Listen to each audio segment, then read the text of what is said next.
আমরা যেটা রিসেন্ট টাইমে যেটা দেখতে পাচ্ছি যে ঢাকা ভার্সিটি রিটেন কিন্তু মোটামুটি কঠিন করতেছে, and অনেকে যেটা বলতেছে যে সেটার জন্য আসলে ইঞ্জিনিয়ারিং প্রিপারেশন নেওয়া লাগে। আবার ইঞ্জিনিয়ারিং যেটা দেখতে পাচ্ছি ওইটাতে আলটিমেটলি আমাদের কেমিস্ট্রি খুব একটা কঠিন করতেছে না, ম্যাথে কঠিন করে, বাট ফিজিক্সটা একটু আলটিমেটলি একটু বেশি কঠিন করে। কাইন্ড অফ হচ্ছে ফিজিক্সে সিনারিও চেঞ্জ করার ব্যাপারটা আসলে খুবই সহজ আর কি।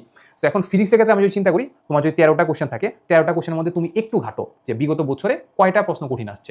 তুমি চিন্তা করবা যে এই 13টার মধ্যে অ্যাটলিস্ট 7 to 8 একদম হুবহু দেখবা কোশ্চেন ব্যাংকের টাইপের কমন চলে আসছে। ইভেন আমরা এর আগের বছর আমরা দেখাইছি যে আমাদের বই থেকে বা কোর্স থেকে একদম হুবহু টাইপ কমন চলে আসছে। এখন এইটা যদি টাইপ কমন চলে আসে, তোমার 7 থেকে যদি 8টা যদি কনফার্ম হয়, বাকি থাকে কয়টা? বাকি থাকে হচ্ছে 6 থেকে 5টা বা 6টা। সো 5টা বা 6টা কেমন কঠিন আসে এটা একটু দেখবা। 5টা বা 6টার মাঝখানে এমন দেখবা, ধরো আমি 5টা ধরে নিলাম, 5টার মাঝখানে দেখবা যে 3টা এমন আসে যেটা কাইন্ড অফ তুমি পারতা। তুমি যদি একটু কনসেপ্টটা যদি ঠিক থাকতো তাহলে তুমি একটু হলেও অ্যাপ্রোচ করতে পারতা, অ্যাটলিস্ট পার্সিয়াল মার্কসের জন্য তুমি পারতা। তাহলে পার্সিয়াল মার্কস কিন্তু দেয় ভালোই, বইটা কিন্তু পার্সিয়াল মার্কস ভালোই দেয়। আর 2টা এমন থাকবে যারা কাইন্ড অফ হচ্ছে ওইটা কাইন্ড অফ হচ্ছে টপার সলভ করে, ওইটা আসলে কাইন্ড অফ হচ্ছে তোমার বইয়ের টিকবা কি টিকবা না ওইটা ডিসাইড করে না, ওই দুইটা ডিসাইড করে তোমার আসলে র্যাঙ্ক কেমন হবে। খুবই সিম্পল কথা যে তুমি অত স্যারের কথা চিন্তা করবা না যে আইআইটি যেই সলভ করা লাগে কিনা, আইআইটি যেই সলভ করতে পারো, আমি নিজেও মাঝে মাঝে সাজেস্ট করি, বাট ওইটা কখন? ওইটা যখন তুমি কলেজ লাইফে আসো, যেখানে কাইন্ড অফ তোমার কাছে অনেক সময় আছে, তোমার কনসেপ্ট বিল্ড আপে তুমি আসলে সলভ করতে পারো। বাট যেইখানে কাইন্ড অফ অ্যাডমিশন টাইমে আসলে আমাদের মেইন ফোকাসই থাকে যা যা আমি পড়ে আছি, কাইন্ড অফ যা যা আমার কাছে আছে মানে রিসোর্স আছে, ওই রিসোর্সটা কাজে লাগে জিনিসগুলোকে একটু রিঅ্যারেঞ্জ করে